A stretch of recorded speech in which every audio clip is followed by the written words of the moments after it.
All right, welcome back to Hot Grits Podcast. Another fabulous ad read by your boy. You guys may think that that's the same ad read over and over because it sounds identical, and that's because it is. So, we forgot to mention on the last side about we're talking NBA playoffs. Today, Thursday, Steve Nash, hired by Brooklyn Nets / Kevin Durant and Kyrie Irving. Kind of came out of nowhere, too. I didn't hear anyone talking about Steve Nash. So 4 years to coach Brooklyn, this becomes even more of an enigma for next year. I mean, they really can turn the entire NBA one way or the other. Yeah. I think it's Kyrie Irving's last chance to validate the fact that he can lead a team. Well, outside of LeBron, Kyrie Irving is a superstar. You know what I mean? If he wins another title, that's all the validation he needs, even with KD. Because you all have done it in Brooklyn. Who knows who would be there with them. But Steve Nash is the coach. Stephen A. Smith on First Take had a take. Imagine that. And just a banger. Steve Nash hired just before we started recording this. So we haven't still sort of taking it all in. And we read. It was a 4-year deal. We read what Stephen A. said. And essentially it's this. I don't want to try and quote him, but essentially it's this, and correct me if I'm wrong.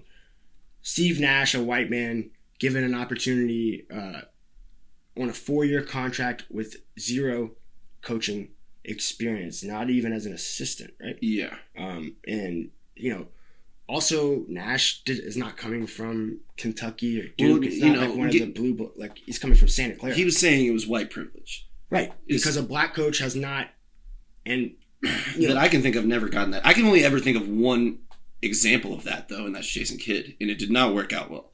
I mean, with 0 coaching experience? Yeah. I hear that, but there's other guys that were not NBA guys that were given shots. I mean, some of them have worked, right? Brad Stevens was at Butler. That wasn't, guaranteed. That came out of left field, sort of, too. Yeah. I thought Billy Donovan getting hired out of Florida, one of the best college coaches of the era, period. Yeah. The best college coach of the era. Krzyzewski? He won back-to-back. I think Krzyzewski is of that era. No, I meant that 10-year stretch. Oh. I mean, Donovan, one of the best college coaches of the last 40, 50 years. Yeah. He gets a shot, white guy. So I don't that is going to be in the news, so we needed to talk about it, but I get what Stephen A. is saying. I can't think of any black guy, but I do understand. I understand what he's saying. Brooklyn's not dumb to the Black Lives Matter. They have given a lot of they're really involved in it. Yeah. They're one of the franchises. I get what he's saying, but I can't help but disagree. One, because it's not like Steve Nash has been away from the game. He was a special assistant to Golden State. Mm-hmm. He's been involved. He's been involved in the front office. And if you had to pick a player out of all those guys, he's a point guard, so he understands offense to a T, or he should. He's, very involved in that manner. So it makes sense that he would transition well to coaching. That makes sense. But also, this didn't happen without Kevin Durant and Kyrie Irving either saying, we want Steve Nash to be the coach, or saying, I'm okay with Steve Nash being our coach. So it's not like there weren't multiple hoops to jump through. You know what I mean? It's not like he just got the job because he's white. That I take umbrage with. But I can understand what he's saying in that this might not have happened were he black. I get that. I disagree. It hasn't. I disagree. I think it happened because it's Steve Nash. But I do too. But the point is, I'm not dismissing what Stephen A. said. Yeah, just because I don't that's fair. My mind would have even gone there though. Maybe that's because I'm white. 2 questions on Steve Nash. The offense that he runs, and obviously there's assistants. Some teams literally allow assistants. Tom Thibodeau ran Doc Rivers. He's going to have the highest. He's going to have the highest paid assistant in the game. Do you think Steve Nash is going to do what Dan? No. When you think of Steve Nash in his playing career, it's the Suns, right? Yeah. It's 7 seconds or right, less. That's what we think of, right? Mm-hmm. You kind of are what you were, right? I don't know. He's been away from the game for so long. Think about that with Kyrie and KD. I don't know if that. Yeah, you've seen the game change. KD and Kyrie are both isolation players. I don't know how. It doesn't scream they're not gonna be slow tempo. No, but it doesn't scream run and gun. Yeah, I don't know. I don't know how that's gonna work, and I mean, we'll see. They do, though. We'll see. They hired him. I mean, they have to know that. We'll see. So that's a question. The next one is the relationship between one of the best point guards of all time and then one of the most volatile point guards. Mercurial, people for sure. That's a great word there, friend. Thank you. People have, you find rankings of Kyrie really high and really you find low. Them really low, too. For good reason. Like, the earth is not flat. So that relationship is stupid thing to say. That relationship is going to be interesting to me, Spencer. That's kind of going to be a talking head thing, but that's real. I feel like Steve Nash and Kyrie Irving is a matchup that I don't like. And if Kyrie Irving doesn't get along with him, you'll know quickly, and you'll know within a year if this is going to work out. Did Steve Nash ever have I don't remember people being like, this guy was the greatest teammate ever, and I don't remember anyone having a problem. It seemed like he just went about his business. Right? Yeah, he wasn't like one or the other. Yeah, I mean, he definitely wasn't a problem in the locker room. Ever. For sure. Yeah. I mean, he played with some dudes that could have been. He's a tough Amari. motherfucker. He played with Amari. That guy wasn't easy to get along. There were guys. I mean, that's really interesting to me. But I like the fact that Brooklyn didn't go hire Mark Jackson and I like Mark Jackson. But sometimes that wouldn't work. Sometimes we get in the NBA. It seems like just gets in a funk where they think there's only 40 available men in the entire world. Yeah. To do it, and you can go find coaches in some obscure spots. So sure. I like that. Like, think of Nick Nurse. And with this team, it's going to be so talented. Part of it, obviously, is going to be making sure the ball gets to Kyrie and KD equally, that they're all happy, and that the offense is clicking. But a lot of it is going to be managing the locker room, and that makes a lot of sense to bring in somebody like Steve Nash, who's done Kyrie's job, who's been on top of the world. He's an MVP.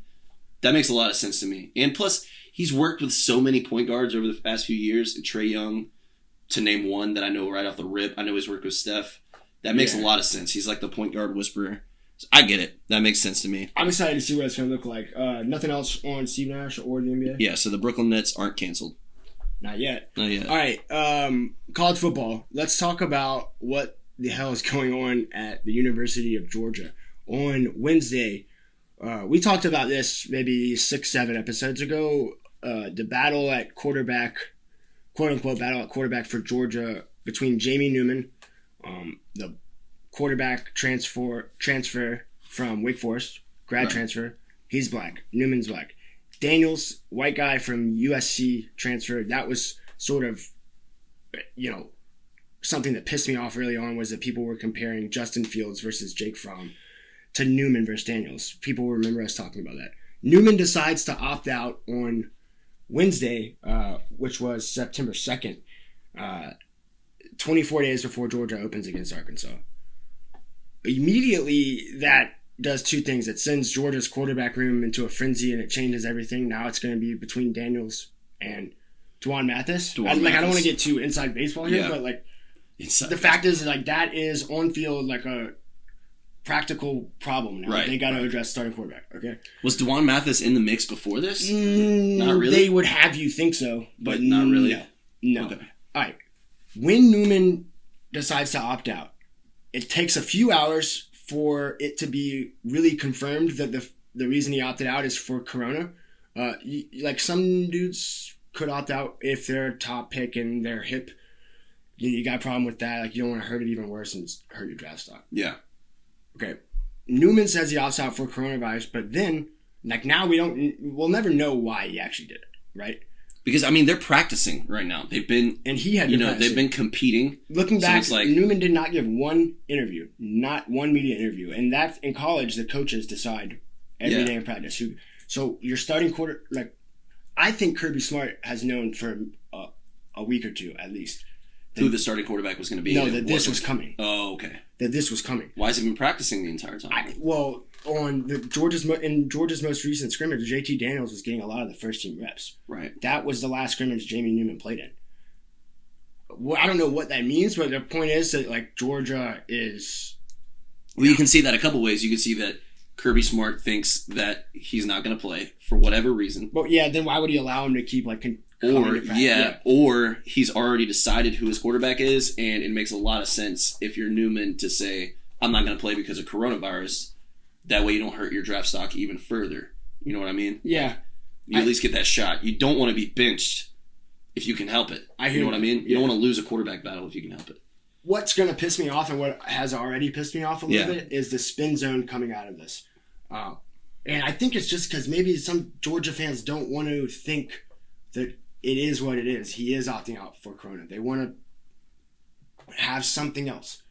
He couldn't grasp offensive coordinator Todd Monken's playbook. So tough. What about this one? He's scared of competing because Daniels was improving. Meanwhile, JT Daniels has not been cleared by doctors for contact. Really?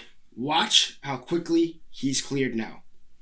They are going to find the quickest doctor in Athens to clear this man to play, because when they play Arkansas on the 26th of September, it will be JT Daniels. Dwan Mathis, the redshirt freshman from was an Ohio State commit, 4-star, has a shot, I guess. He's an athletic quarterback, and that's something that this made me think about too, Spencer. Georgia, black quarterbacks at Georgia, and there hasn't been one since DJ Shockley. Early 2000s, yeah. 05, DJ Shockley, 05. Every quarterback at Georgia has been white. Okay? I mean, not black, they've been white. And I don't know what that means, but the fact is they're the flagship university in the Deep South with black athletes everywhere signing to colleges. Yeah. Black quarterbacks signing everywhere. And Georgia hasn't had one in 15 years? Yeah. I don't think there's any hidden thing, but that's... Yeah, granted, they've had some really, really, top-of-the-line quarterbacks come through. Highly respected quarterbacks come through. But at the same time, But besides Joe Burrow last year... You can't get one dual-threat guy, you know what I mean? The quarterbacks winning the Heisman, the quarterbacks winning national titles have been, of late, black athletic quarterbacks, and that's the way that Georgia's offense is now going to go. And also there's been two coaching regimes at the same time. It's tough to point at a whole program whenever there's been two regimes and say there's an issue here. But I mean, I don't know. Why didn't Justin Fields get on the damn field, man? That will always drive me insane. Yeah, I don't know. I mean, Jake Fromm was that's something that they're going to always look back at. But who knows? Who knows what they would have done if Fields was there? Maybe he loses a game but wins the Heisman. But then Georgia's not in the Natty. I don't know. But Justin Fields was at that scrimmage. He's a better quarterback than Jake Fromm. Did you know that? Yeah. No. Justin Fields was at that scrimmage. Really? Yeah, because Ohio State in the Big